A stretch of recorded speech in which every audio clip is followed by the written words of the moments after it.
దేవునికి స్తోత్రం కలుగునుగా. హల్లెలూయా. రెండు చేతులు బాగా పైకెత్తి హల్లెలూయా. ప్రభు మీ అందరిని దీవించి ఆశీర్వదించునుగాక. మరి నన్ను ఆహ్వానించినటువంటి గౌరవ దైవ సేవకులు మరి ప్రవీణ్ గారికి, ఇక్కడ పరిచర్య చేస్తున్నటువంటి సేవకురాలు నీలమ్మ గారికి, ఇక్కడ కూడినటువంటి పెద్దలందరికీ, జయలలితమ్మ గారికి, మరి ఇక్కడ కూడి ఉన్న మీ అందరికీ, సంఘ పెద్దలందరికీ కూడా వందనాలు తెలియజేస్తూ ఉన్నాను. బైబిల్లో నుండి ఒక వాక్యం చదివి వాక్యాన్ని జాగ్రత్తగా విందాం, చదువుదాం. పరమగీతముల గ్రంథం 7వ అధ్యాయం 5వ వచనాన్ని చదువుదాం. పరమగీతముల గ్రంథం 7వ అధ్యాయం 5వ వచనాన్ని చదువుకుందాం. నీ శిరస్సు కర్మేలు పర్వత రూపము. చాలు, దేవునికి స్తోత్రం కలుగునుగాక. హల్లెలూయా. ఈ మాట మన వెనికిట్లో ప్రభు మనకు దీవెనకరముగా మార్చి ఇచ్చునుగాక. సులమతిని చూసి తన ప్రియుడు అంటున్న మాట, నీ శిరస్సు కర్మేలు పర్వత రూపం. ఇదొకసారి నాతో పాటు కలిసి మాట చెప్పండి. నీ శిరస్సు కర్మేలు పర్వత రూపము.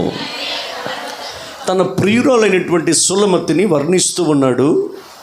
ఆమెను వర్ణించినటువంటి వర్ణనను గురించి ఈ సులమతి తన ప్రియుడు తనను ఎలాగైతే వర్ణిస్తాడో వర్ణించినటువంటి ప్రతి మాటను కూడా యెరూషలేము కుమార్తెలతోనూ సియోను కుమార్తెలతోనూ మాట్లాడుతూ ఉంది. ఈ మాట అప్పటికే ఈ సులమతి చెరలో ఉంది. దేశాన్ని పరిపాలిస్తూ ఉన్నటువంటి రాజు ఈ సులమతిని ఎలాగైనా తనకు సొంతము చేసుకోవటానికి అరెస్ట్ చేసి తీసుకువెళ్ళి పెట్టాడు. అతని సింహాసనము, అతని బంగారము, అతని కిరీటము, అతని పరుపులు, అతనికి ఉన్నటువంటి జ్ఞానము ఏది కూడా ఆ సులమతిని లొంగ తీసుకోలేకపోయింది. కనుక యెరూషలేములో నుండి సియోను కుమార్తెలను, యెరూషలేము కుమార్తెలను తీసుకొని వస్తే ఇప్పుడు వాళ్ళు వచ్చినా ఆ అమ్మాయి దగ్గర ఓడిపోయారట. ఏంటి, నీ ప్రియుడికి ఉన్నటువంటి అంత శక్తివంతమైనటువంటి విషయం ఏముంది అసలు అంటూ అప్పుడు తన ప్రియుడు ఎవరో, తన ప్రియుడు తనను ఎలా వర్ణిస్తూ ఉంటాడో, తనకు తన ప్రియునికి ఉన్నటువంటి సంబంధం ఏంటో యెరూషలేము కుమార్తెలతోనూ సియోను కుమార్తెలతోనూ మాట్లాడుతూ ఉంది. ఈ సులమతి సంఘానికి సాదృశ్యం. మన ప్రియుడు ప్రభు అయినటువంటి యేసుక్రీస్తు. యెరూషలేము కుమార్తెలు అనగా రక్షించబడిన వారికి సాదృశ్యం. సియోను కుమార్తెలు అనగా పరలోక రాజ్యానికి సిద్ధపడిన వారికి సాదృశ్యం. ఈరోజు సంఘం యేసయ్య ఏమంటూ ఉన్నాడో, సంఘం యేసుక్రీస్తు సంఘాన్ని ఏం మాట్లాడుతూ ఉన్నాడో, సంఘాన్ని యేసుక్రీస్తు ఎలా వర్ణిస్తూ ఉన్నాడో, ఈ సంఘం ఏం చేస్తూ ఉంది అంటే రక్షించబడిన వారికి, దేవుని రాజ్యము కొరకు సిద్ధపడిన వారికి తన మాటల్లో తెలియపరుస్తూ ఉంది. యేసు ప్రభు సంఘాన్ని చూసి అంటున్నాడు, నీ శిరస్సు ఏంటంట కర్మేలు పర్వత. సంఘాన్ని చూసి ప్రభు అంటూ ఉన్నాడు, నీ శిరస్సు కర్మేలు పర్వత రూపం. ఒక ప్రియుడు తన ప్రియురాలను చూసి అంటున్నమాట, నీ శిరస్సు ఏంటంటే నీ శిరస్సు కర్మేలు పర్వత రూపం. ఇప్పుడు ఆ ప్రియుడు ఎవరికి సాదృశ్యంగా ఉన్నాడు? యేసు ప్రభువుకి. ఈ సులమతి ఎవరికి సాదృశ్యంగా ఉంది? సంఘానికి. ఇప్పుడు యేసుక్రీస్తు సంఘాన్ని చూసి ఏమంటున్నాడు? నీవు కర్మేలు పర్వత రూపం. ఇప్పుడు సంఘం దేవుని దృష్టిలో ఎలా ఉంది అంటే కర్మేలు పర్వతములా ఉందట. దేవునికి స్తోత్రం కలుగునుగాక. సంఘం ఎలా ఉంది? పరలోక రాజ్యంలో నుండి దేవదూతలు చూస్తూ ఉన్నారు. ఈరోజు నన్ను చూస్తూ ఉన్నటువంటి ఆ దేవదూతలు అంటున్న మాట, ఈ సంఘం ఈరోజు కర్మేలు పర్వతం వలె ఉంది. పరలోక రాజ్యంలో ఉన్నటువంటి తండ్రి సంఘాన్ని ఎలా పోల్చుకుంటూ ఉన్నాడు అంటే, ఇది భూమి మీద కర్మేలు పర్వతం. ఇది భూమి మీద ఎక్కడ కట్టబడినా, ఇది కొండల మీద కట్టబడినా, ఇది డాబాల మీద కట్టబడినా, నేల మీద కట్టబడినా, ఇది ఎక్కడ ఉన్నా, ఇది రేకుల షెడ్ అయినా, పాక అయినా, ఒట్టి గోడల మధ్యలో టెంట్లు వేసుకొని జరిపిస్తూ ఉన్నా, లేకపోతే దేవాలయముగా కట్టబడినా, ఇది కర్మేల్ పర్వతం. సంఘం అంటే దేవుని దృష్టిలో ఏంటి అంటే కర్మేలు, అందరు చెప్పాలి, కర్మేలు పర్వతం. ఈ మాటని సులమతి ఎవరితో మాట్లాడుతూ ఉంది? యెరూషలేము కుమార్తెలతోనూ సియోను కుమార్తెలతోనూ. యెరూషలేము కుమార్తెలు అంటే ఎవరు? రక్షించబడిన వారు, సంఘం కాదు. యెరూషలేము కుమార్తెలు అంటే బైబిల్ గ్రంథం మొత్తంగా ముగ్గురు కుమార్తెలు ఉంటారు. మొదటిగా బాబేలు కుమార్తెలు, రెండవది యెరూషలేము కుమార్తెలు, మూడవది సియోన్ కుమార్తెలు. బాబేలు కుమార్తెలు అనగా రక్షణ లేని వారికి సాదృశ్యం. యెరూషలేము కుమార్తెలు అనగా రక్షణ పొందిన వారికి సాదృశ్యం. సియోన్ కుమార్తెలు అనగా ప్రభు రాకడకు సిద్ధపడే వారికి సాదృశ్యం. ఈ పరమగీతముల గ్రంథంలో ఎక్కడ కూడా బాబేలు కుమార్తెలు కనిపించరు. అనగా రక్షణ పొందని వారు ఎవరు లేరు, ఇక్కడ అందరూ రక్షించబడిన వారే. ఇక్కడ కూర్చొని ఉన్నటువంటి మిమ్మల్ని అందరిని చూసి ఒక మాట్లాడగలనుకుంటూ ఉన్నా, మీలో ఎవరైనా రక్షణ పొందని వారు ఉన్నారా? మీలో ఎవరికైనా యేసు ప్రభు అంటే ఎవరో తెలియని వారు ఉన్నారా? మీలో ఎవరికైనా సంఘం అంటే ఏంటో తెలియని వారు ఉన్నారా? మీలో ఎవరికైనా ప్రార్థన అంటే ఏంటో తెలియక, వాక్యం అంటే ఏంటో తెలియక, బైబుల్ అంటే ఏంటో తెలియక తెలియని వారు ఉన్నారా? ఈరోజు రక్షించబడిన నీతోనే ఈరోజు పరిశుద్ధాత్మ దేవుడు మాట్లాడుతూ ఉన్నాయి. ఈ సంఘములోనికి వచ్చిన నీవు ఎలా ఉండాలో, ఎలా బ్రతకాలో, ఎలా జీవించాలో ఈ సంఘములో ఉన్నటువంటి పరిశుద్ధాత్మ దేవుడు మీతోనే మాట్లాడబోతూ ఉన్నాడు ఈ రాత్రి. వాక్యం ఎవరికో కాదు. ఎవరికో అనుకుంటే భ్రష్టుడు అయిపోతావు, భ్రష్టురాలు అయిపోతావు. వాక్యం ఎవరికి? ఎస్, నీకే. ఇది మాట్లాడే నన్ను కోస్తుంది, వినే నిన్ను కోస్తూ ఉంది. ఇది రెండంచులు కలిగినటువంటి ఖడ్గం. ఇది రక్షించబడిన వారికి, ప్రభు రాకడ కొరకు సిద్ధపడిన వారికి. ఇప్పుడు సులమతి అంటున్న మాట, ఆ ప్రియుడు నన్ను చూసి ఏమన్నాడు అంటే, కర్మేలు పర్వతముతో నన్ను పోల్చాడు. ఈరోజు సంఘము, ఈరోజు విశ్వాసులతో, పరిశుద్ధులతో మాట్లాడే మాట ఏంటి అంటే, సంఘము అనగా ఇట్ ఈస్ నాట్ బిల్డింగ్. అది ఒక కట్టడము కాదు, అది ఒక ఇల్లు కాదు, అది ఒక స్థలము కాదు. దేవుని మందిరం అంటే నా దేవుని దృష్టిలో ఇది కర్మేలు పర్వతం. చప్పట్లు కొట్టి దేవునికి స్తోత్రం. ఈ రోజు నుండి నీ చర్చ్ అంటే ఏంటని నిన్ను అడిగితే నువ్వేం చెప్పాలి? ఎస్, అది కర్మేలు పర్వతం. సంఘమును దేవుడు ఎందుకు కర్మేలు పర్వతముగా మార్చాడో, కర్మేలు పర్వతం అనగా అర్థం ఏంటో, ఎందుకు సంఘాన్ని దేవుడు కర్మేలు పర్వతముగా పోల్చి ఎంతగా వర్ణిస్తూ ఉన్నాడో, ఈ కర్మేలు పర్వతం అనగా ఏంటో మూడు విషయాలు ఈ రాత్రి నేను మీతో పంచుకోవడానికి ఇష్టపడుతూ ఉన్నాను. అందులో చదువుకుందాం. మొట్టమొదటిగా కర్మేలు పర్వతం అంటే ఏంటి? కర్మేలు పర్వతం మీద ఏం జరిగింది? ఈ కర్మేలు పర్వతం మీదకి వస్తే నీకేం జరుగుద్ది? నీ కుటుంబానికి ఏం జరుగుద్ది? నీ పిల్లలకి ఏం జరుగుద్ది? ఈ కర్మేలు పర్వతం అనబడినటువంటి ఈ సంఘములో నా ప్రభువు చేసే కార్యాలు ఎలా ఉంటాయో చదువుతారా? సమూయేలు గ్రంథం, మొదటి గ్రంథం, 25వ అధ్యాయం 4వ వచనములోని చదువుదాం. నాబాలు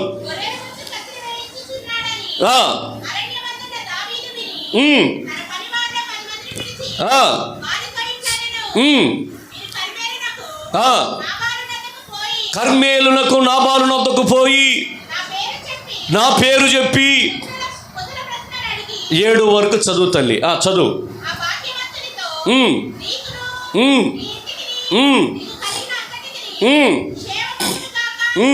పలికి తెలియ చెప్పవలెను.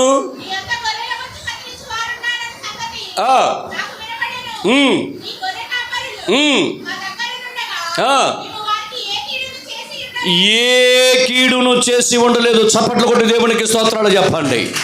ఇక్కడ కర్మేలులో ఒక వ్యక్తి కాపురం ఉంటూ ఉన్నాడు. ఈ వ్యక్తి పేరు నాబాలు.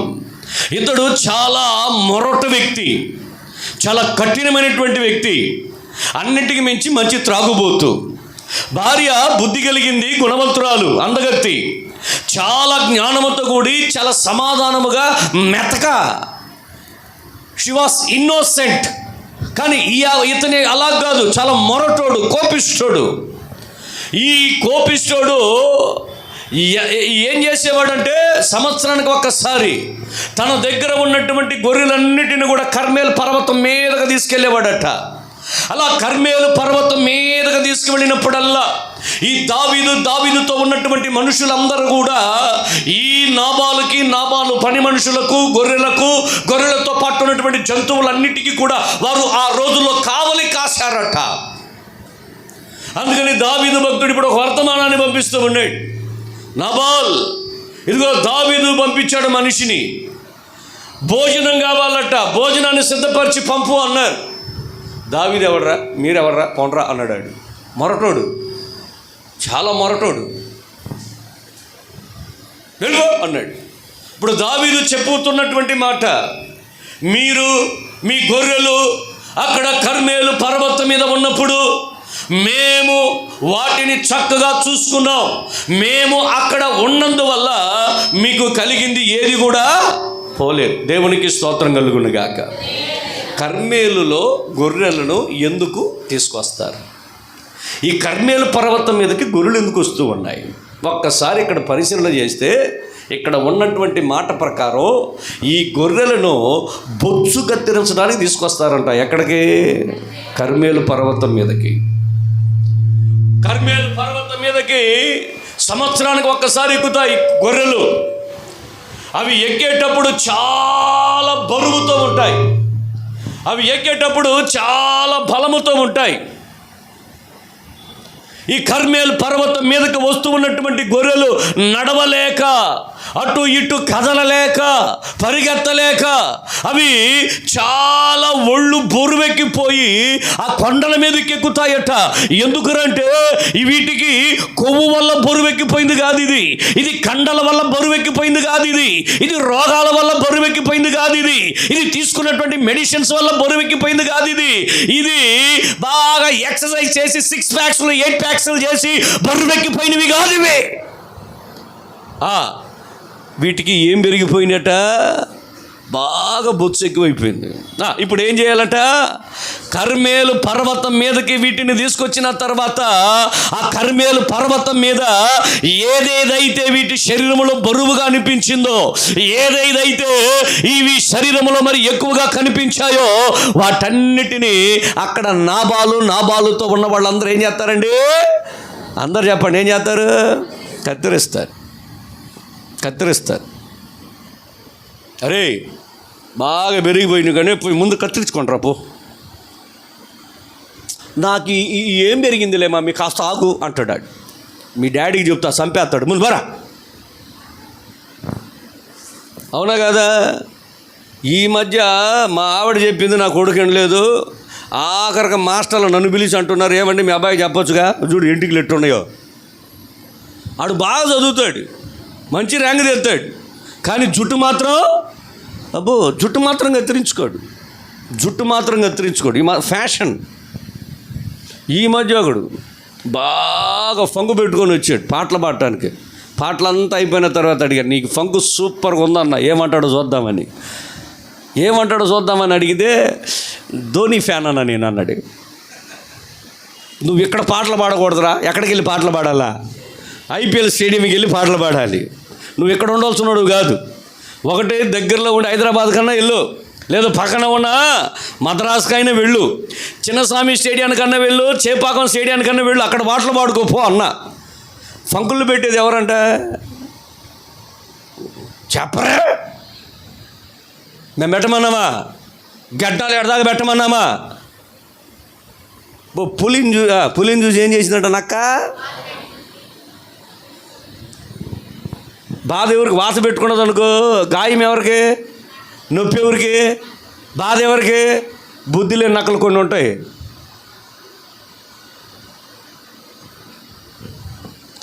ఒక్క సంవత్సరం పాటు ఈ గొర్రెలు పెరిగి పెద్దయి, తన ఒంటి మీద వెంట్రుకలు ఎక్కువైనందువల్ల నడవలేక, అవి కదలలేక, అవి పరిగెత్తలేక అలమటిస్తున్న వేళ కాపరి వాటిని చూసి కర్మేలు పర్వతం మీదకి తీసుకొని వచ్చి ఏదైతే వాటి శరీరం మీద ఎక్స్ట్రాలు అయి ఉన్నాయో వాటన్నిటిని కత్తిరిస్తాడో అవి దిగేచేటప్పుడు అండి గంతులు వేసుకుంటూ ఎగురుతూ హాయిగా పరిగెత్తుకుంటూ దిగుతాయంట. దేవునికి స్తోత్రం కలుగును గాక. గట్టిగా చెప్పు, దేవునికి స్తోత్రం కలుగును గాక. దేవుడు సంఘాన్ని కర్మేలు పర్వతం అని ఎందుకు పిలిచాడంటే, ఈ కర్మేలు పర్వతం నిన్ను కత్తిరించేది. ఏం చేసేది? అందరు చెప్పండి, ఏం చేస్తుంది ఇది? సంఘం ఏం చేయాలి? కత్తిరించాలి. కత్తిరించాలి. ఇది కత్తిరి, ఇది కత్తిరే. నా దేవుని చేతిలో ఉన్నటువంటి ఈ బైబిల్ గ్రంథాన్ని ప్రభు సేవకుడైనటువంటి నా చేతికి ఇచ్చాడు. ఇది కత్తిరే. ఈ కత్తిరితో మిమ్మల్ని కత్తిరించమన్నాడు. ఎప్పుడల్లా ప్రార్థనలు జరుగుతూ ఉంటాయో సంఘములో, అది బుధవారం కావచ్చు, శుక్రవారం కావచ్చు, శనివారం కావచ్చు, ఆదివారం కావచ్చు, సువార్త సభలు కావచ్చు, ఉపవాస ప్రార్థన కావచ్చు, స్త్రీల ప్రార్థన కావచ్చు, యవనస్తుల కూడిక కావచ్చు, ఏదైనా కావచ్చు గాక, నువ్వు ఎప్పుడల్లా ఇక్కడికి వస్తావో ఈ వాక్యం నిన్నేం చేస్తూ ఉంది అంటే కత్తిరిస్తుంది. ఇది తల మీద బరువు పెరిగితే నెలకు ఒకసారి కత్తిరించుకుంటావు. విశ్వాసులకు ఏదేది అవసరం లేని అన్నీ పెరిగిపోయి ఉంటాయి. చెప్పరా ఏమేమి పెరిగిపోయి ఉంటాయండి? అవసరం లేని అన్నీ, ఏదేది అవసరం లేదో అన్నీ పెరిగిపోయి ఉంటాయి. ఎందుకు రా అమ్మాయిని అట్ట కొట్టావన్నా? అన్నాడు, ఆ అమ్మాయికి నోరు పెద్దదండి, నాకు చెయ్యి పొడుగండి అన్నాడు. ఏం పెరిగిందంట అమ్మాయికి? ఆ నోరుని కత్తిరించేది సంఘం. అర్థమైంది అనుకుంటా ఇప్పుడు నీ మాట. ఏం కత్తిరించాలి? నోటి మాటను కత్తిరించాలి. కొంతమందికి బూతులు, అబద్ధాలు ఎక్కువైపోయినాయి. వాటిని కత్తిరించేది సంఘం. నీ పాపాన్ని కత్తిరించేది సంఘం. నీ శాపాన్ని కత్తిరించేది సంఘం. నీ రోతను కత్తిరించేది సంఘం. దేవునికి స్తోత్రం కలుగును గాక. చెప్పు, గట్టికి చెప్పు, దేవునికి స్తోత్రం కలుగును గాక. ముసుకేసుకో, లేకపోతే బోడుగుండు కొట్టించుకో అన్న. మిమ్మల్ని కాదు తల్లు, మిమ్మల్ని అన్నీ నేను ఇక్కడ నుండి దిగిపోతానా అమ్మ? మిమ్మల్ని అనలా, నేను మా చర్చిలో అన్నానో లేదో అండి. అమ్మాయి చర్చికి రావటం మానేసింది. నేను ఒక 4 వారాల తర్వాత వెళ్ళా. ఒక నెల, ఒక వారం చూసాను, 2 వారాలు చూసాను, 4 వారాల తర్వాత వెళ్ళి, అమ్మ ఎందుకు రావట్లేదు అన్నాను. మా అమ్మ వెళ్ళొద్దు అంది.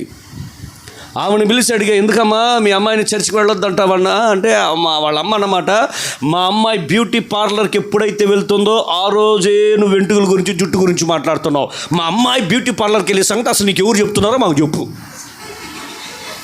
అది చెబితే నేను చర్చికి పంపిస్తా, లేకపోతే పంపడం. మాకెవరు చెప్తారండి? ఎవరు చెప్తారు? మంచిది చూడడానికి కళ్ళు ఇచ్చాడు దేవుడు. కొందరు కళ్ళు నెత్తికెక్కినాయి. ఎక్కడికి ఎక్కినాయి? నెత్తికెక్కినాయి. కళ్ళు నెత్తికెక్కినాయి. మంచిని తప్పక మిగతా అన్నిటిని చూస్తాయి. మంచిని తప్ప మిగతా అన్నిటిని చూస్తాడు. మొన్న ఒక అమ్మాయిని చూడడానికన్నా వచ్చారు, వెళ్ళిపోయారు. ఇంటికి వెళ్ళాక అబ్బాయి అన్నాడంట నేను సరిగ్గా చూడలేదని. వాళ్ళు మళ్ళీ ఫోన్ చేశారంట, అబ్బాయి చూడలేదంట, మళ్ళీ ఒకసారి చూసుకుంటాడంట. నాకు ఫోన్ చేసింది పిల్ల తల్లి, అన్నయ్య 2వసారి మళ్ళీ పిల్లని చూపించొచ్చా అని. ఆడికేగా కట్టబెడతావు, చూపిస్తే తప్పేంటి అన్నా నేను. ఇప్పుడు 2వసారి వాళ్ళ చెల్లిని తీసుకొని వచ్చాడు. నేను వెళ్ళా, అబ్బాయి బాగా చూసుకో, మరలా ఇంటికి వెళ్ళి నేను చూడలేదని చెప్పొద్దు, బాగా చూడన్న.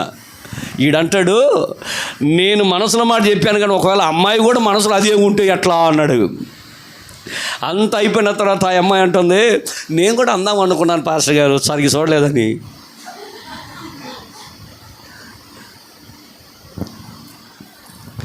అసలు ఏదేది అవసరం లేదో అన్నింటిని పోగు చేసి పెట్టుకున్నావు. ఆలోచనలు చెడిపోయి ఉన్నాయి, మనసు చెడిపోయి ఉంది, మాటలు చెడిపోయి ఉన్నాయి, చూపు చెడిపోయి ఉంది, నడవడిక చెడిపోయి ఉంది.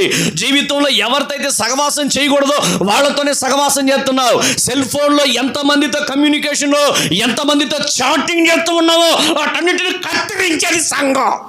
ఆమేన్ చెప్పు. సంఘం ఏం చేస్తుంది?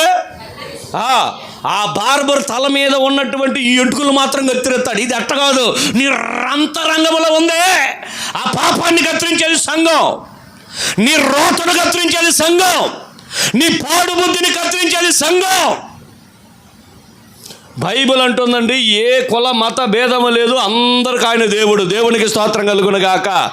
నువ్వు నీ కులాన్ని తోకలా పెట్టుకుంటువి, నీ మతాన్ని తోకలా పెట్టుకుంటువి, నీ ఇంటి పేరుని తోకలా పెట్టుకుంటువి, వాటన్నిటిని కత్తిరించేది సంఘం. ఆమేన్ చెప్పాక. పాపం ప్రవీణ్కి ఇంటి పేటోళ్ళు ఎవరు లేరు అనుకుంటా ఈ తెనాల్లో, లేకపోతే సంఘం నిండిపోయేది గారు. ఇంటి పేటోళ్ళు తక్కువ ఈయనకి. దేవునికి స్తోత్రం కలుగును గాక. నిజమైనటువంటి సేవ అంటే ఇదేనండి. దేవునికి స్తోత్రం కలుగును గాక. ఏ కులం మనల్ని రక్షించలా, ఏ మతం మన కొరకు మరణించలా, ఏ ఇంటి పేరు మనల్ని పరలోక రాజ్యానికి తీసుకువెళ్ళదో, వాటన్నిటిని కత్తిరించేదేనండి సంఘం. ఆమె అని చెప్పి ఇప్పుడు సంఘానికి వచ్చిన తర్వాత నేను ఫలానా నువ్వు ఫలానా అనవాకింకా. దేవుని మందిరానికి దేవుని గొర్రెపిల్లను తీసుకొని వచ్చి సమాధాన పాప పరిహారార్థ బలిగా అప్పగిస్తారు. ఆ గొర్రెపిల్లను ఏం చేస్తారంటే ఒకే ఏటుకు 2 ముక్కలు అయిపోవాలి. తల వేరైపోవాలి, మొండు వేరైపోవాలి. తల మొండు వేరైన తర్వాత ఆ యాజకుడు అంటాడు, ముందు చర్మం ఒలిచేయరా, దాన్ని చర్మం తీసేయరా అంటారు. ఆ చర్మం తీసేస్తారు. ఎందుకు చర్మం వెంటనే తీసేయాలో చెప్పమంటావా? ఈ శరీరం మీద తల ఉన్నా ఇది నా గొర్రె నా గొర్రె అంటుంటాడు తెచ్చినోడు. చర్మం ఉన్నా ఇది నా గొర్రె నా గొర్రె అంటున్నాడు. తల తీసేసి చర్మం తీసేస్తే ఎవరిది ఎవడు గొర్రె మనకేం తెలుసు? స్తోత్రం కలుగును గాక.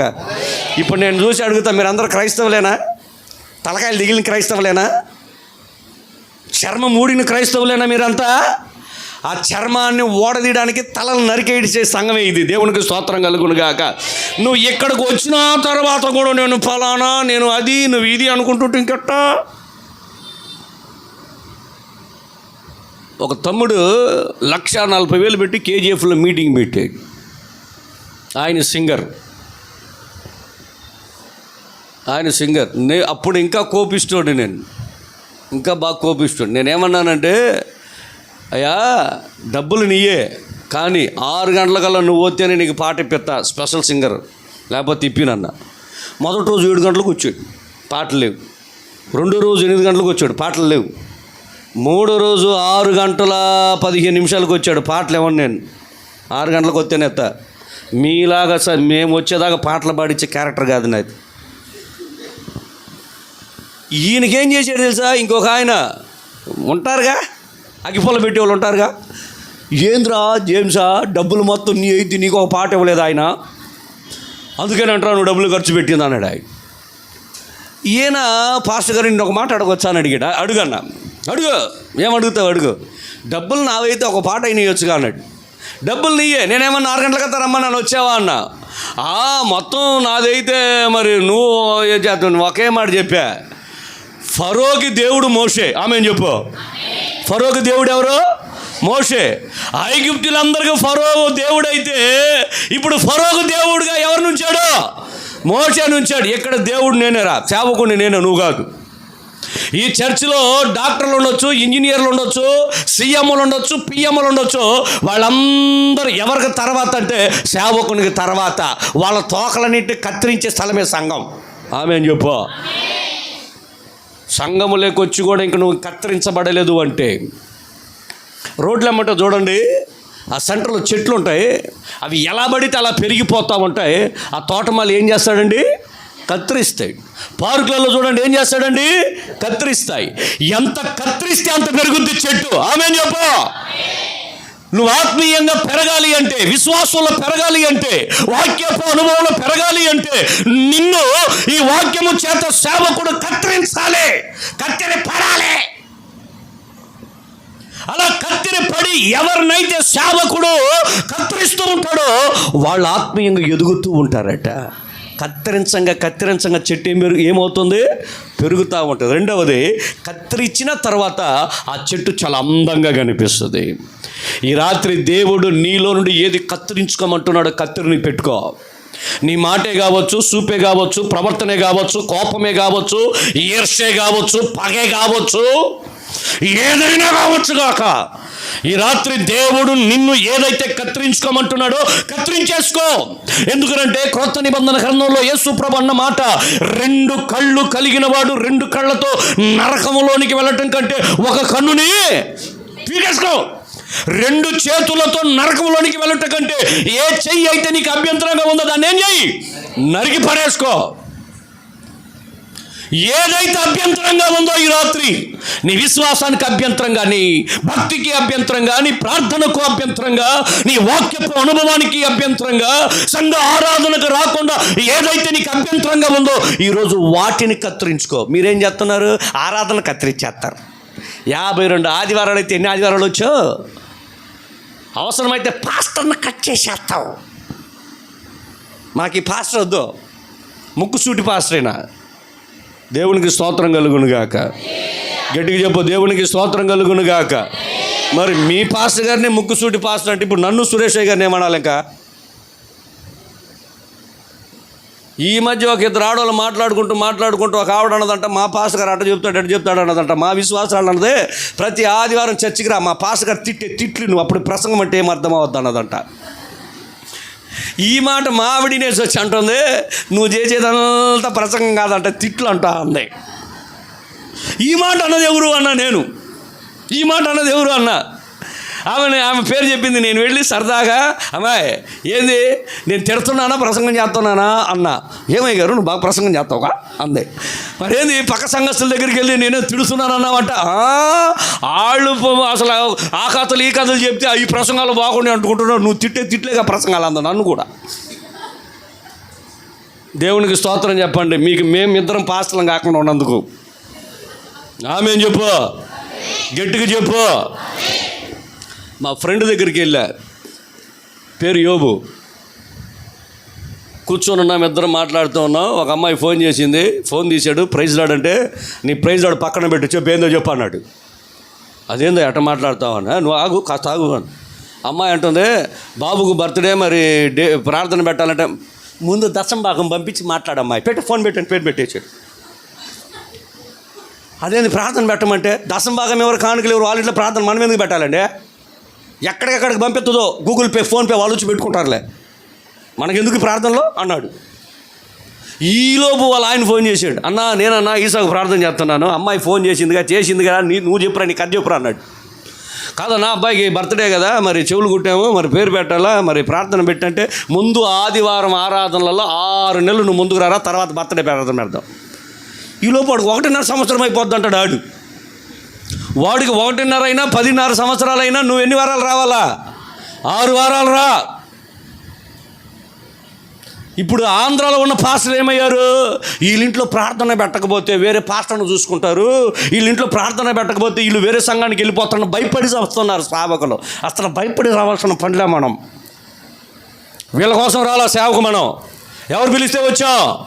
ప్రభు పిలిస్తే వచ్చాం. దేవునికి స్తోత్రం కలుగును గాక.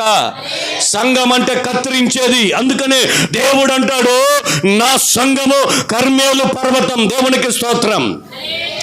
రెండవదిగా ఇక్కడ ఉన్నటువంటి అర్థం ఏంటంటే, అవి కొండ మీదకి వచ్చేటప్పుడు చాలా భారముతో వస్తాయి, ఎక్కలేకుండా నడవలేకుండా. నిజంగా ఎవరెవరైతే సంఘములోనికి వస్తారో వచ్చేటప్పుడు ఏ భారముతో వచ్చినా, పాప భారముతో వచ్చినా, అప్పుల భారముతో వచ్చినా, వ్యాధుల భారముతో వచ్చినా, కుటుంబ భారముతో వచ్చినా, బ్రతుకే భారమై వచ్చినా, మీ భారములో నుండి మిమ్మల్ని విడిపించగలిగిన ఒకే ఒక స్థలం సంఘం మాత్రమే. సంఘములోనికి వస్తే నీ భారాలన్నీ తీరిపోతాయి. దేవునికి స్తోత్రం కలుగునుగాక.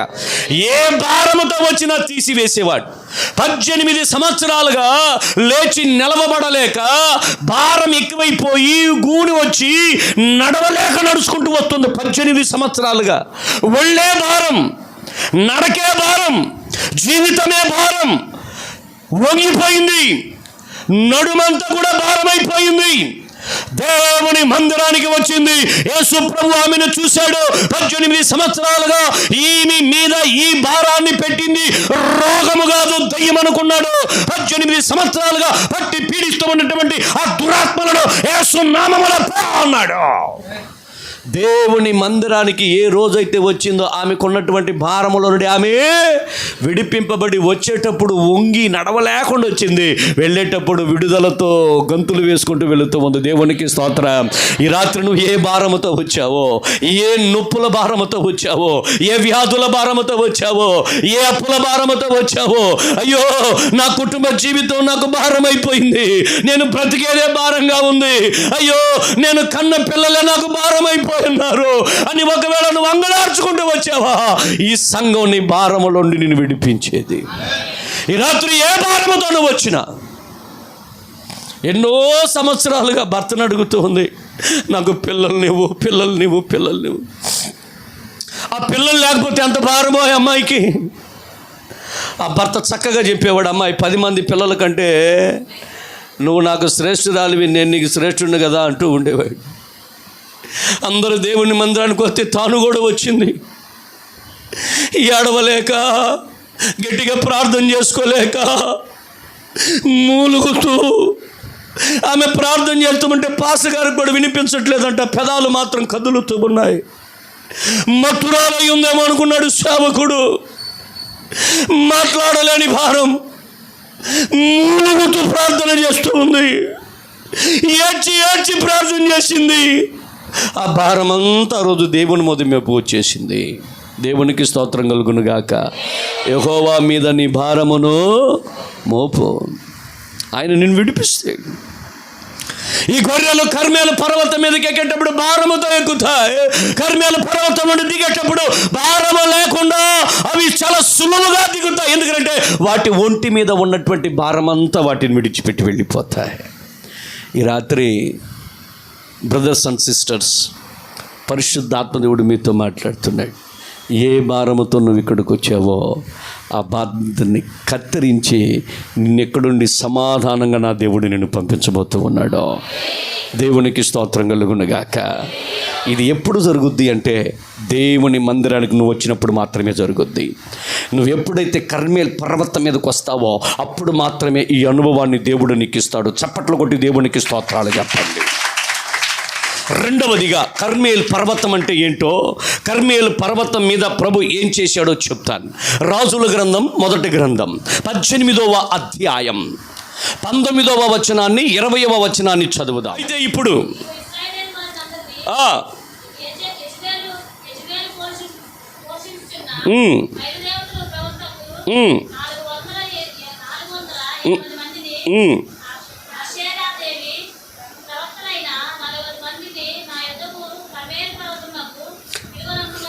కర్మేలు పర్వతమునకు పిలువనంపమని చెప్పాను.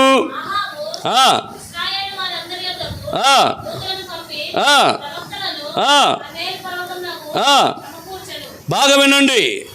ఒకరోజు ఏలియా పౌరుషం కలిగిన వాడై రాజుకి రాణికి ఎదురు నిలబడి మాట్లాడుతూ ఉన్నాడు. యెహోవాయే దేవుడు అంటే వాళ్లకు కోపం వస్తూ ఉంది. ఎందుకనగా ఇక్కడ దేవుని ప్రవక్తలను చంపుటానికి పూనుకున్నది యెజబెలు. ఎందుకు దేవ సేవకుల ప్రవక్తను చంపుతూ ఉంది అంటే ఆమె ప్రవక్తలను పెంచేసుకుంటూ ఉంది.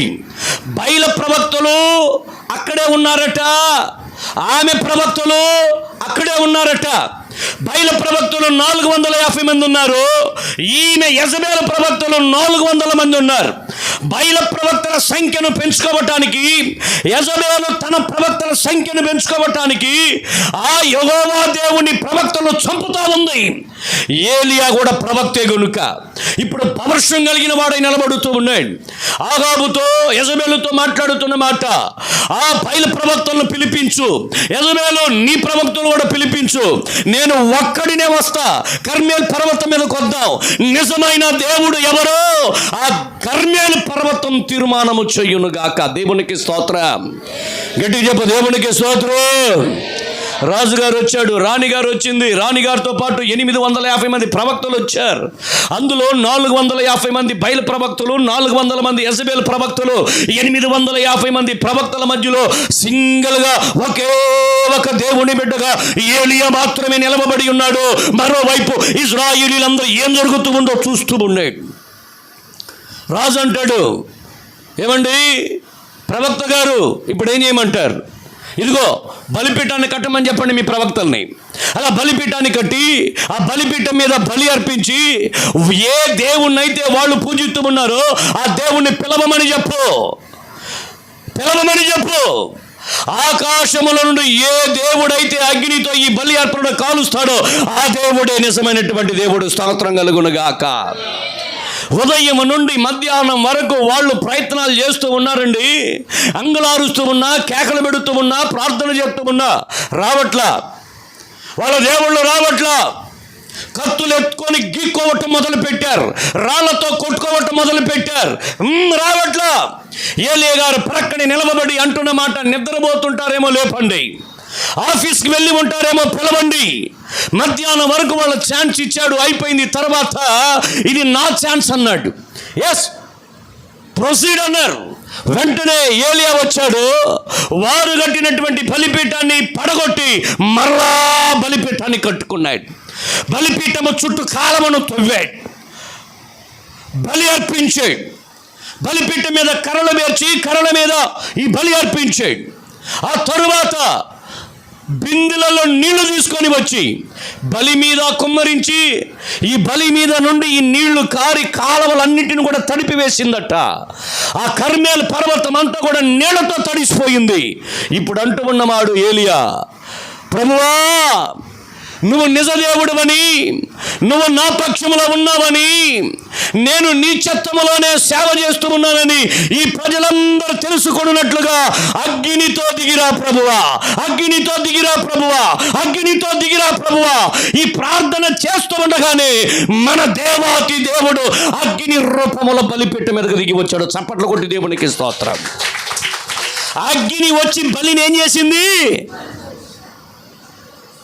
తమిళ్ బైబిల్లో ఆ మాటకి సూపర్ వర్డ్ వచ్చాడు. ఆ బలి అర్పణ, కట్లు, ఆ నీళ్లు, వాటన్నిటిని కూడా ఆ నిప్పి ఏం చేసిందంటే నాకి వేసింది అని ఉంటుంది. నక్కి పొట్టిట్రు. ఒక పిల్లి దగ్గర పాలు పోయండి, నీళ్ళు పోయండి, ఎట్ట నాకుతూ ఉందో అలా అగ్ని వచ్చి మొత్తాన్ని అస్సలు క్లియర్ చేసేసిందట, మొత్తాన్ని కాల్చేసిందట. ఎప్పుడైతే మొత్తం కాలిపోయిందో ఇశ్రాయేలీయులందరూ కేకలు పెట్టడం మొదలుపెట్టారు. యెహోవాయే, అందరూ చెప్పాలి, యెహోవాయే, గట్టిగా చెప్పు, యెహోవాయే, యెహోవాయే, యెహోవాయే. కర్మేలు పర్వతం అంతా ఆడిపోయింది, ఊగిపోయింది. వెంటనే ఏలి అంటున్నాడు, ఎవడు వాడు కత్తి చేత పట్టుకోండి, దొరికినట్టు చంపమన్నాడు. మొత్తాన్ని చంపటం మొదలు పెట్టారు. కర్మేలు పర్వతము అనగా మొదటగా అది నిన్ను కత్తిరించేది. రెండవది కర్మేలు పర్వతం అనగా అది నిన్ను కాల్చివేసే స్థలము. దేవునికి స్తోత్రం కలుగునుగాక. కర్మేలు పర్వతం మీద బలి అర్పణను కాల్చాడు దేవుడు, బలిపీఠాన్ని కాల్చాడు దేవుడు, అక్కడ ఉన్నటువంటి నీళ్లను కాల్చివేశాడు దేవుడు. దేవుని మందిరం అనగా నిన్ను కాల్చివేసే స్థలం ఇది. కాల్చబడుట చాలా అవసరం, కాలితే చాలా మంచిది. బైబిల్ గ్రంథంలో 2 సాదృశ్యాన్ని చెబుతాను కాల్చబడుట అంటే ఏంటో. యెషయా గ్రంథం 6వ అధ్యాయానికి రండి. యెషయా గ్రంథం 6వ అధ్యాయం 6వ వచనాన్ని చదువుదాం.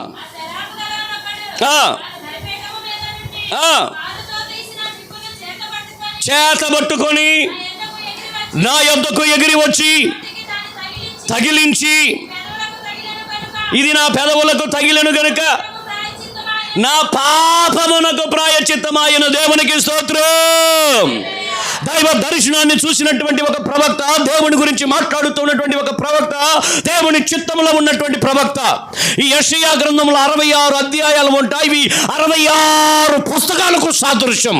ఒక బైబిల్ గ్రంథం మొత్తానికి సాదృశ్యంగా ఉన్నటువంటి ఆ ప్రవచన గ్రంథాన్ని రాసినటువంటి యెషయా ప్రవక్త ఒక రోజు దర్శనమే కాదు, ఇది నిజంగా జరుగుతూ ఉంది. ఆ పరలోక రాజ్యముల నుండి ఒక దేవదూత ఒక కొరివిని తీసుకొని వచ్చి ఎవరిని కాల్చివేశాడట? ప్రవక్తను కాల్చివేశాడట. నోరు గాలిపోయింది, నాలుగు గాలిపోయింది. ఆ ముందు వచనంలో ఏమంటాడు? నేను అపవిత్రమైనటువంటి పెదవులు కలిగిన మనుషుల మధ్యలో నేను అపవిత్రుడను. వాక్యం చెబుతున్నానే కానీ అపవిత్రుడను, పాటలు పాడుతున్నానే కానీ అపవిత్రుడను, బోధిస్తూ ఉన్నానే కానీ నేను అపవిత్రుడను. దీర్ఘమైన మాటల్లో దోషం ఉండక, అందుకని ఎక్కువ మాట్లాడటం మానేయాలి. నాకు ఈ లొడలొడలొడని మాట్లాడాలంటే కోపం. నేను సైలెంట్గా ఉండటానికి ఇష్టపడతా. ప్రసంగం చెప్పమంటే 3 గంటలు 4 గంటలు ఈజీగా చెప్తా. ఈ స్వార్థం అనుకోండి, ఏమైనా అనుకోండి. బాధలు చెప్పుకుంటారో చెప్పుకోండి, రోగాలు చెప్పుకుంటారో చెప్పుకోండి, కష్టాలు చెప్పుకుంటారో చెప్పుకోండి. ఎంతసేపు అయినట్ట సొంత డబ్బాలు కొట్టుకుంటుంటారు కొంతమంది. లోడని వాగుతూ ఉంటారు. నాకు అనిపిస్తుంది పక్కన AK-47 నా చేతికి పెట్టి కాల్చి చంపేద్దామనిపిస్తుంది. అట్లా భరించుకొని కూర్చోనట. ఏం ప్రవచనాలు చెప్పి ఏం ప్రయోజనం? ఎన్ని ప్రసంగాలు చేసి ఏం ప్రయోజనం? 5వ వచనం అంటాడు, నేను అపవిత్రమైనటువంటి పెదవులు కలిగిన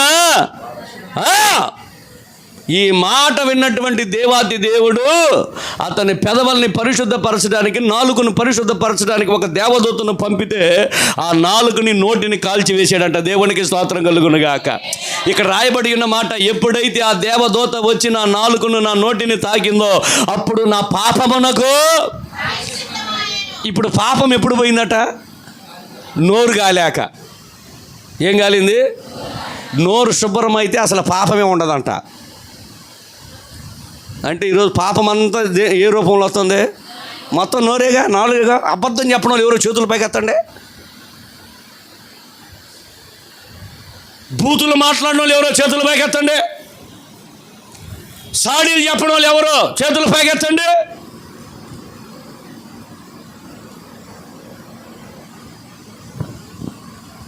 ఉన్నారా?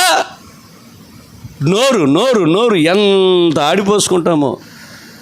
అందుకని యాకోబు పత్రికలు అంటాడు, నాలుక చిన్న అవయమే కానీ దాన్ని కంట్రోల్ చేయటం చాలా. ఎందుకు? నరం లేని నాలుక అన్నారు. మన బాడీ మొత్తంలో నరం లేని అదొకటే. నరం లేనిది అదొకటే. ఏది మాట్లాడినా కరెక్ట్ అనుకోబాక. కొంతమంది ఉంటారు వీళ్ళు మాట్లాడేవన్నీ కరెక్ట్ అనుకుంటుంటారు, బుద్ధి లేకపోతే సరే. పిల్లి 2 కళ్ళు మూసుకొని అనుకుంటుందంట లోకమంతా చీకటి అయిపోయింది అనుకుంటుందంట. గుడ్డిదాన్న కళ్ళు తెరిచి చూడాలి అలా మనం.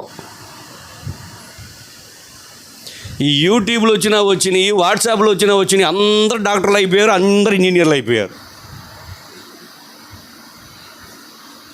యూట్యూబ్ జ్ఞానము, వాట్సాప్ జ్ఞానము, ఇన్స్టాగ్రామ్ జ్ఞానము, ఫేస్బుక్ జ్ఞానంతో మాతో మాట్లాడతాట సేవకులతో. అందరూ వాళ్ళ పొలాన్ని అమ్మి అపోస్తుల పాదం మీదకి దెబ్బెడుతున్నారని, అపోస్తుల కార్యం 5వ అధ్యాయంలో ఒక భార్యాభర్తలు ఇద్దరు కలిసి, అననీయ సఫీరా, వాళ్ళు ఏం చేశారంటే తమ పొలమును అమ్మి సగం డబ్బుని దాచిపెట్టుకొని సగం డబ్బుని తీసుకొని వచ్చి పేతురు గారి చేతిలో పెట్టారట. పేతురు గారికి తెలియదా? పేతురు గారికి తెలీదా? అరే నిజం చెప్పురా, ఇంతేనా? నేను అబద్ధం చెప్తానా పాస్టర్ గారు నీ దగ్గర? నేను అంతేగా. ఏరా బాబు, ఇంత అబద్ధం చెబుతూ ఉన్నావే, పరిశుద్ధాత్మ దేవుడు ఇక్కడ ఉన్నాడన్న సంగతి నీకు తెలియలేదా అన్నాడు. అంతే, పడి చచ్చాడు. భర్త పోయాడన్న సంగతి తెలియకుండా ఇప్పుడు భార్య లోపలికి వచ్చింది. రావటం అమ్మాయి ఎంత కమ్మారమ్మాయి అన్నాడు. అయ్యో ఆయన తెచ్చాడుగా, అంతకేగా అంది ఆవిడ. ఇదిగో మీ ఆయన్ని మోసుకొని వెళ్ళిన వాళ్ళ గడపకి వచ్చారు, నిన్ను కూడా తీసుకెళ్తారని పడి చచ్చింది. అబద్ధమే. దేవునికి ఇవ్వాలనుకున్నారు, మంచి మనసే. అమ్మిన దాంట్లో తీసుకొని వచ్చి దేవుని మందిరంలో పెట్టారు, మంచి మనసే. కానీ అబద్ధం చెప్పారు. యేసయ్య నామములో ఈ రాత్రి ఈ కర్మేల మీదకి వచ్చిన మీ నాలుకలన్నీ కాలిపోవునుగాక, మీ పెదాలన్నీ కాలిపోవునుగాక. ఈ రోజు నుండి అబద్ధాలు మాట్లాడకుండా ఉందురుగాక, సాడీలు చెప్పకుండా ఉందురుగాక, బూతులు మాట్లాడుకోకుండా ఉందురుగాక, సొంత డబ్బాలు కొట్టుకోకుండా ఉందురుగాక, నేను అని అనకుండా ఉందురుగాక. కొందరున్నారు, నువ్వు ఏదైనా చెప్పుకోరా, నేను మాత్రం ఆమె అనరా, వారికి ఒళ్ళంతా కాలిపోవునుగాక. బైబిల్ గ్రంథంలో ఇంకొక మాట, క్రొత్త నిబంధన గ్రంథం రండి. ఆ పెంతెకోస్తు దినమందు జరిగినటువంటి విషయం అపోస్తుల కార్యములు 2వ అధ్యాయం మొదటి 2 వచనాలు చదువుదాం. అగ్నితో కాల్చబడటం అంటే ఏంటో.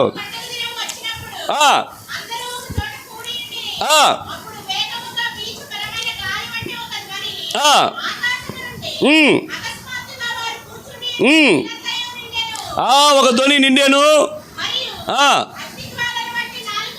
అగ్ని జ్వాలల వంటి వారికి కనబడి వారిలో ఒక్కొక్కళ్ళ మీద దేవునికి స్తోత్రం కలుగునుగాక. గట్టిగా చెప్ప, దేవునికి స్తోత్రం కలుగునుగాక. ఇక్కడ రాయబడినటువంటి మాట, పరిశుద్ధాత్మ దేవుడు పెంతెకోస్తు దినమందు జరిగిన విషయాన్ని రాస్తూ ఉన్నాయి.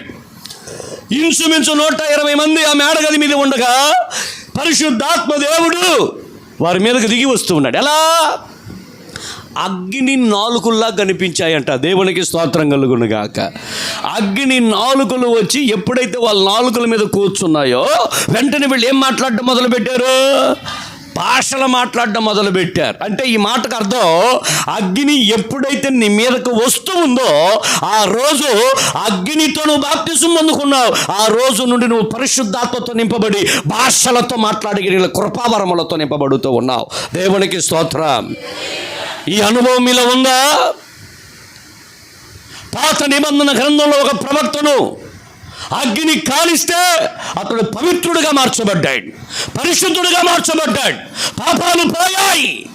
క్రొత్త నిబంధన గ్రంథంలో ఒక గుంపు మీదకి అగ్ని వచ్చి దిగితే వాళ్ళందరూ కూడా పరిశుద్ధాత్మతో నింపబడి భాషలతో మాట్లాడడం మొదలుపెట్టారు. కాల్చబడటం అంటే ఆ మాటకు అర్థం. కాల్చబడటం అంటే ఆ మాటకు అర్థం. మాకు చెరుకు తోటలు ఎక్కువ. ఉయ్యూరు ప్రాంతంలో కనకవల్లి అనే గ్రామంలో చెరుకు తోటలు ఎక్కువ మాకు. ఆ చెరుకు మిల్లు కూడా ఉంది అక్కడ. చెరుకు పంట అంతా కోసిన తర్వాత ఆ పొలాన్ని ఏం చేస్తారండి? కాల్చేస్తారు. పంట పండినటువంటి పొలం పంట చేతికి వచ్చిన తరువాత ఆ పంటని మరలా పంట వేయాలంటే, మరలా ఆ నేలను దున్నాలి అంటే, మరలా అందులో విత్తనాలు వేయాలి అంటే ఏం చేయాలి? కాల్చబడాలి.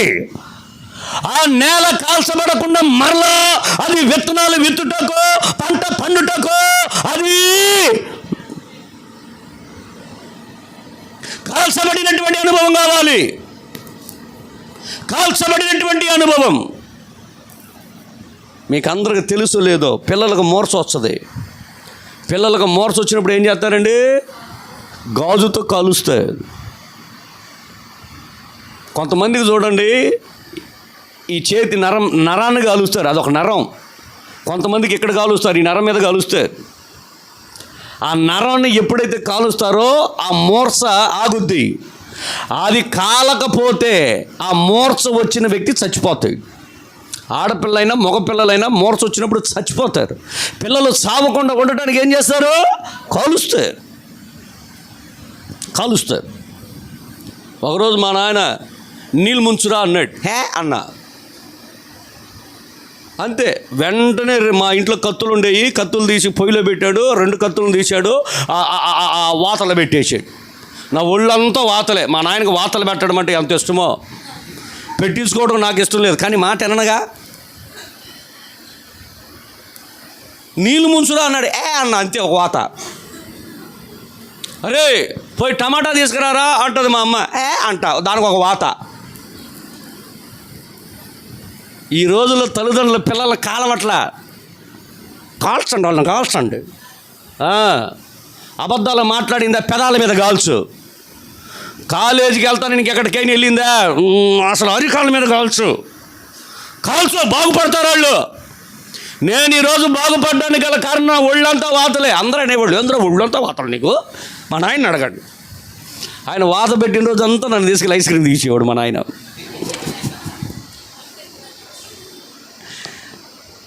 కాలంటే మనకు మంచిది. ఈరోజు ఆత్మాభిషేకాన్ని పొందుకోవట్లా, పరిశుద్ధాత్మను పొందుకోవట్లా. అంత నామకార్థపు క్రైస్తవ జీవితం అయిపోయింది ఈ రోజుల్లో. నామకార్థపు క్రైస్తవ జీవితం. ఎందుకు దేవుడు సంఘాన్ని కర్మేలు పర్వతముగా మార్చాడు అంటే, ఎందుకు ప్రియుడు తన సులమతిని కర్మేలు పర్వతం అని పిలుస్తూ ఉన్నాడు అంటే, కర్మేలు పర్వతం కత్తిరించే అనుభవం కలిగి ఉంది, కర్మేలు పర్వతం కాల్చే అనుభవం కలిగి ఉంది. ఒకటి ఏంటంటే కత్తిరిస్తుంది, రెండవది ఏంటంటే ఈరోజు ఏదైతే కత్తిరించుకోమంటున్నాడో వాటన్నిటిని కత్తిరించుకొని వెళ్ళిపోయాక నుండి.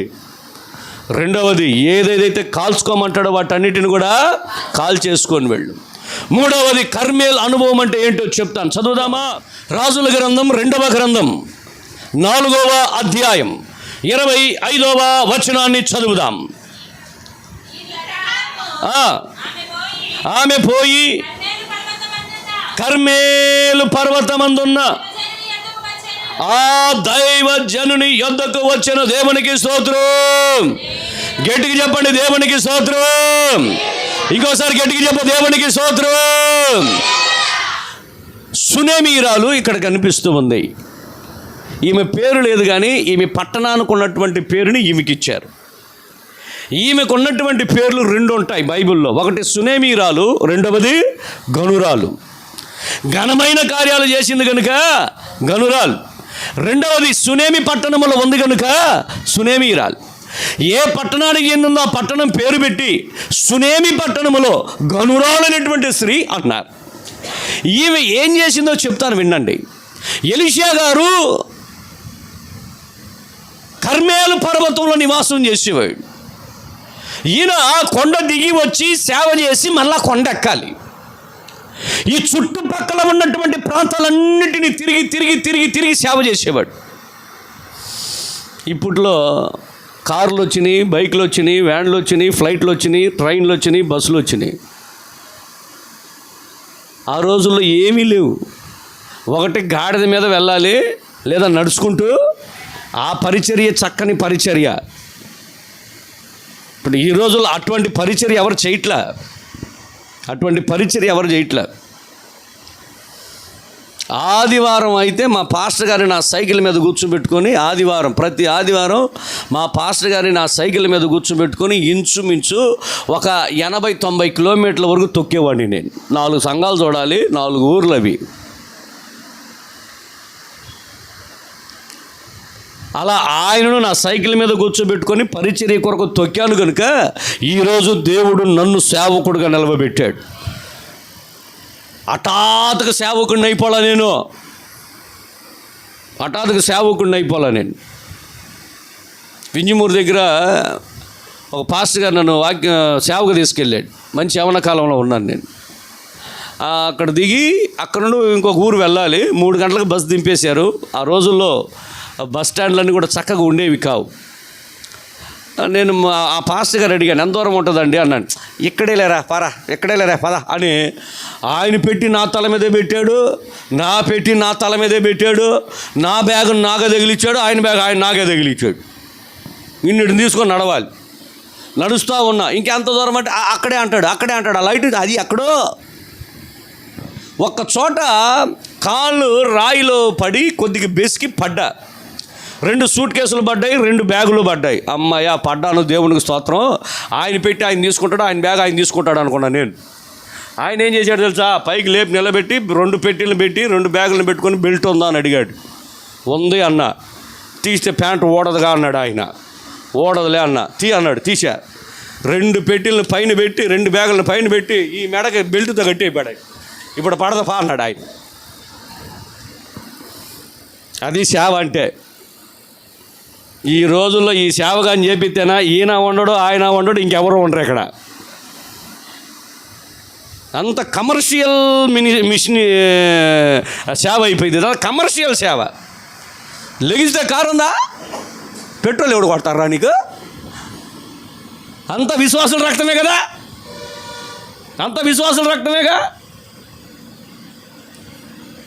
పోయిన సంవత్సరం నన్ను ఎవరు అన్నారు, అన్న కారు తీసుకోవచ్చుగా, నువ్వు చేసే ప్రసంగాలకి కాస్త ఎక్కువెత్తారుగా అన్నాడు.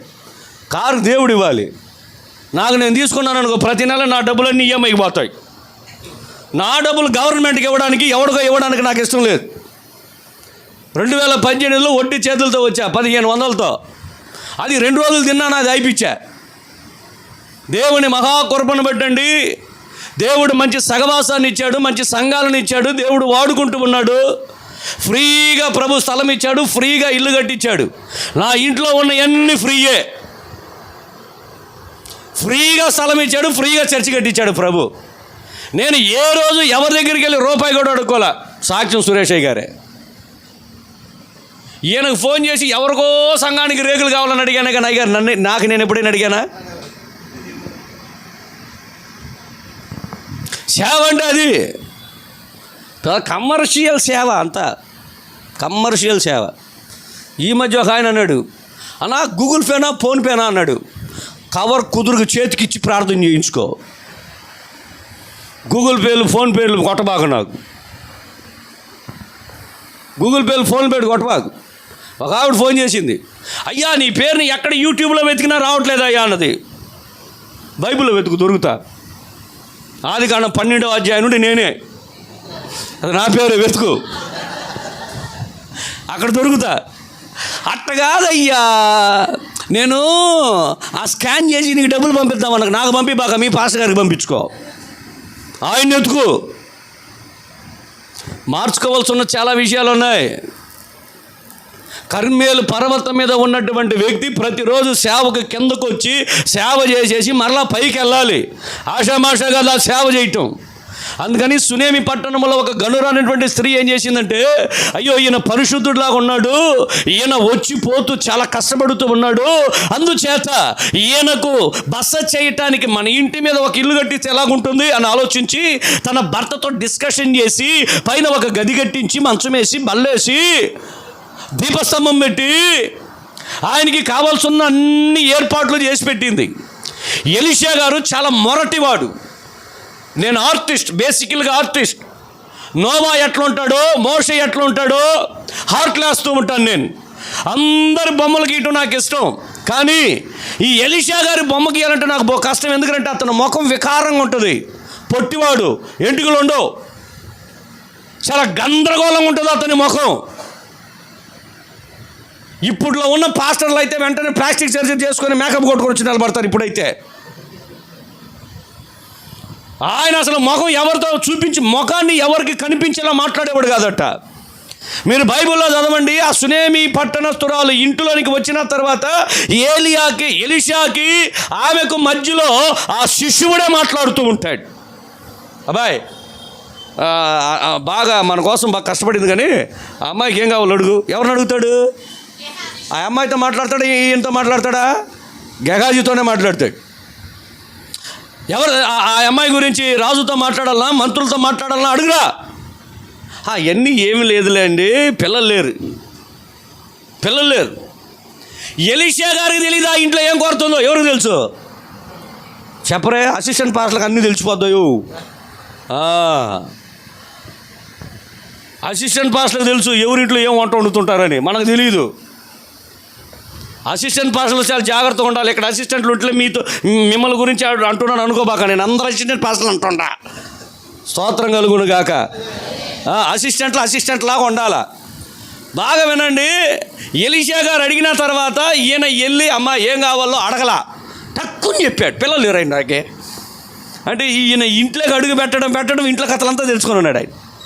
మా పని ఏంటంటే వెళ్తాం, ప్రార్థన చేస్తాం, పెడితే తింటాం, ఇస్తే తీసుకుంటాం, లేకపోతే దీవించి వస్తూ ఉంటాం సేవకులం. అసిస్టెంట్లు అట్టాడు.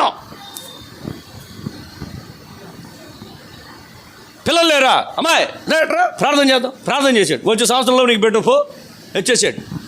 దేవుడు ఆ మాటని స్థిరపరిచాడు. ఒక మగ పిల్లోడిని ఇచ్చాడు. దేవునికి స్తోత్రం కలుగునుగా. హఠాత్తుగా బిడ్డ ఒకరోజు చనిపోయింది.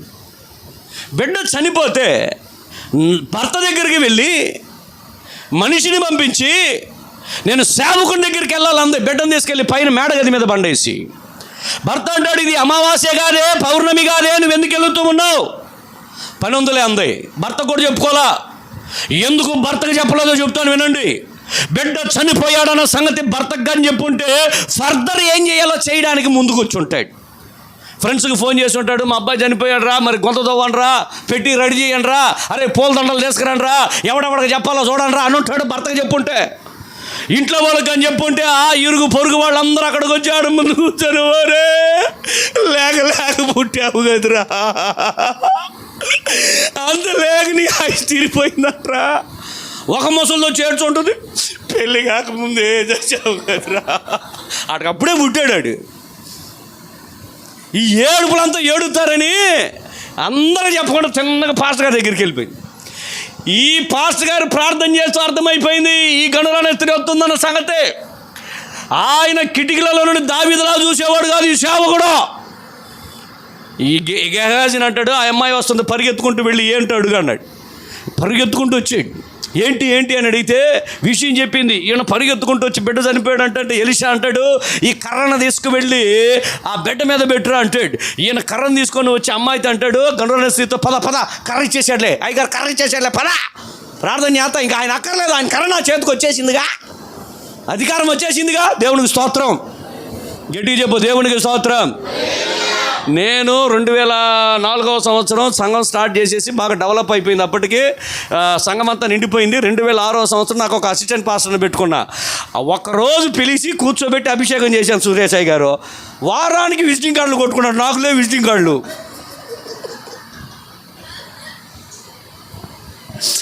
వాళ్ళ ఇంటికి బయట బ్యానర్ పెట్టాడు, రక్షణ ప్రార్థన మందిరం నాదైతే ఆయన పెట్టుకొని ఉన్నాడు. ఇప్పుడు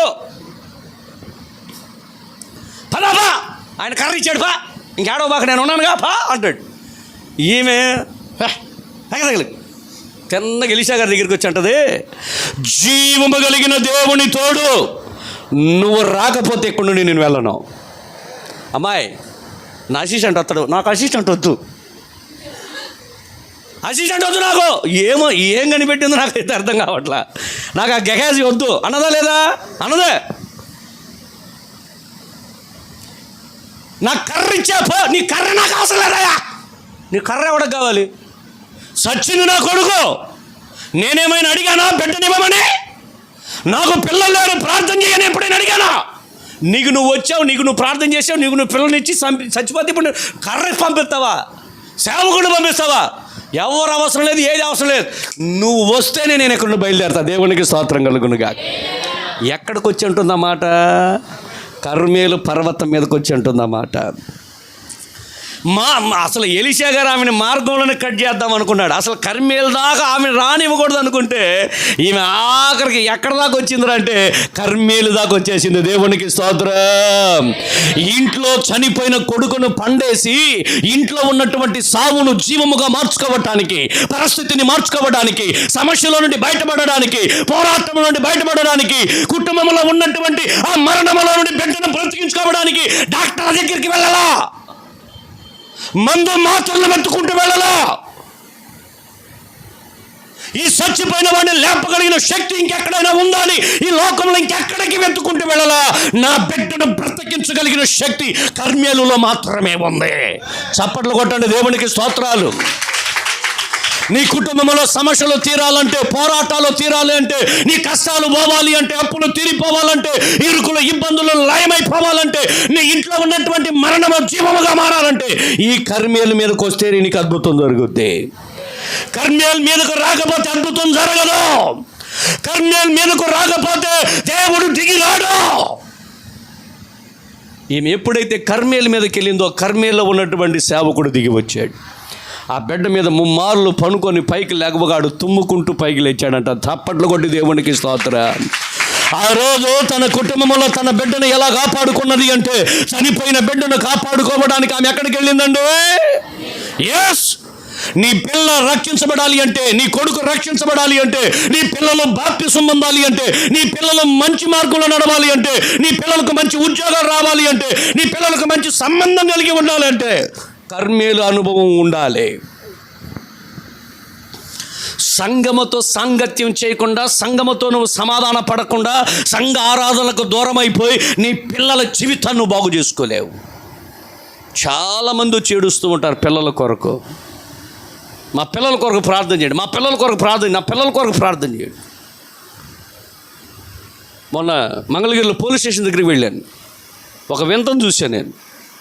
ఒక జస్ట్ 12 సంవత్సరాల బాబుని పోలీసులు కొట్టేస్తూ ఉన్నారు, బాగా కొడుతూ ఉన్నారు. నేను వేరే వాళ్ళ కేసు నిమిత్తం అని వెళ్ళాను.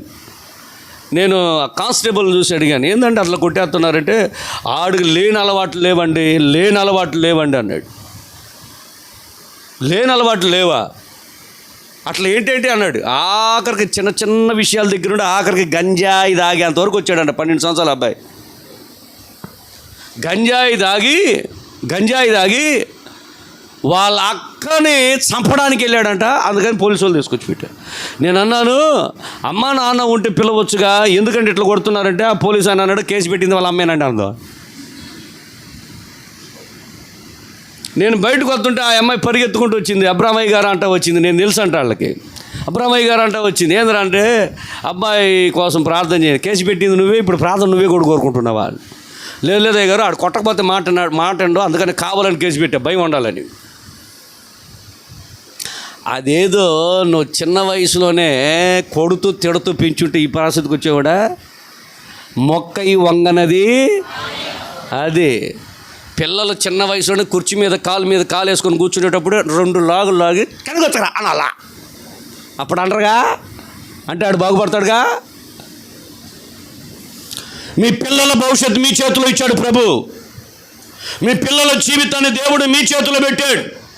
మీ పిల్లల కోసమైనా మీరు కర్మేల్ పర్వతం మీదకి రావాలి. నేను అంటానండి, సునేమిరాలు జీవితంలో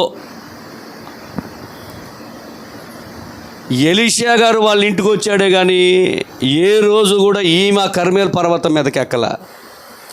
మీరు ఎలీషా గారి జీవితం మొత్తాన్ని పరిశీలించండి, ఆయన ఉన్న ఆ కర్మేల్ మీదకి ఏ స్త్రీ కూడా ఎక్కి వెళ్ళాల.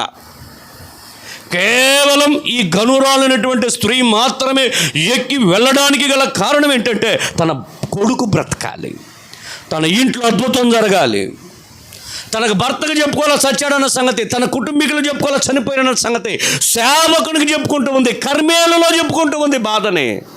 నీ బాధని ఎవరికి చెప్పుకున్నా రేపు వాళ్ళు నిన్ను హేళనంగా మాట్లాడతారు, వాళ్ళు నిన్ను ఎక్కిరిస్తూ ఉంటారు. నీ బాధల్ని ఎక్కడ చెప్పుకో? దేవుని మందిరంలో చెప్పుకో, దేవుని మందిరంలో పంచుకో. నీ బాధ ఏదైనా దేవుని మందిరంలో చెప్పు. ఇక్కడ పరిశుద్ధాత్మ దేవుడు ఉన్నాడు, నిన్ను రక్షించిన వాడు ఉన్నాడు, నీ కొరకు ప్రాణం పెట్టినవాడు, నీ కొరకు సిలువ మోసినవాడు, నీ కొరకు మేకుళ్ళు బిగబెట్టించుకున్నవాడు నీ కొరకు ఇక్కడ ఉన్నాడు. ఆయన దగ్గర మొరపెట్టు. కర్మేలు అనుభవం ఏం చేసింది అంటే ఆ కుటుంబంలో అద్భుతాన్ని జరిగించింది. దేవునికి స్తోత్రం కలుగును గాక. అందుకే దేవుడు సంఘాన్ని ఏమన్నాడు అంటే, సంఘమా నీవు కర్మేలు పర్వతం. అందుకనే సొలొమోను తన ప్రియుడు ఏమన్నాడు అంటే, నీ శిరస్సు కర్మేలు పర్వత రూపం. ఇప్పుడు ఈ సంఘం కర్మేలు పర్వతం అట. ఈ సంఘం మీదకి ఎవరెవరైతే ఎక్కి వస్తూ ఉన్నారో వాళ్ళందరినీ కత్తిరిస్తూ ఉన్నాడు నా దేవుడు ఈ రాత్రి. వాళ్ళందరినీ కాల్చివేస్తూ ఉన్నాడు నా దేవుడు ఈ రాత్రి. అందరి జీవితంలో దేవుడు అద్భుతాలు చేస్తూ ఉన్నాడు ఈ రాత్రి. ఈ రాత్రి ఏ బాధతో ఏ భారంతో వచ్చావో కత్తిరించుకొని వెళ్ళిపోయి ఇక్కడి నుండి. ఇప్పటి వరకు అనాయింటింగ్ లేకుండా, అభిషేకం లేకుండా, ప్రార్థన బలం లేకుండా, ప్రార్థన శక్తి లేకుండా, బైబిల్ చదవటానికి ఆశ పుట్టకుండా నీ జీవితం ఒకవేళ ఆత్మీయ జీవితం ఆరిపోయి ఉంటే ఈరోజు నువ్వు కాల్చబడుదువుగాక. ఆరిపోయిన కట్టి వలె ఉన్నావేమో, ఈ రాత్రి మండుతున్న ఈ మంటలోనికి రా. నా దేవుడు నిన్ను కాల్చడానికి ఇష్టపడుతూ ఉన్నాడు. నీ కుటుంబంలో అద్భుతాలు జరగాలంటే ఏ స్థలం అండి? దేవుని మందిరం అనే కర్మేలు పర్వతం మీదకు నువ్వు వస్తేనే నీ కుటుంబంలో అద్భుతాలు జరుగుతాయి. నువ్వు ఇంట్లో కూర్చొని టీవీలు చూసుకుంటూ, సీరియల్ చూసుకుంటూ, సినిమాలు చూసుకుంటూ గంటలు గంటలు నేను ప్రార్థన చేస్తానంటే కుదరదు. ఎక్కడ? సంఘాన్ని మానుకోవద్దు, సంఘానికి రా, సంఘముతో సహవాసం కలిగి ఉండు. సంఘము అనే ఈ కర్మేలు పర్వతం మీద నువ్వు ఉండగలిగితే 3 అనుభవాలు దేవుడు నీకు ఇస్తాడు. నిన్ను కత్తిరిస్తున్నాడు, నిన్ను కాలుస్తున్నాడు, నీ కుటుంబానికి అద్భుతాన్ని చేస్తూ ఉన్నాడు. ఈ కర్మేలు అనుభవం నాకు కావాలనేవాళ్ళు అలాగనే మోకాళ్ళు వేద్దాం, ప్రార్థన చేద్దాం.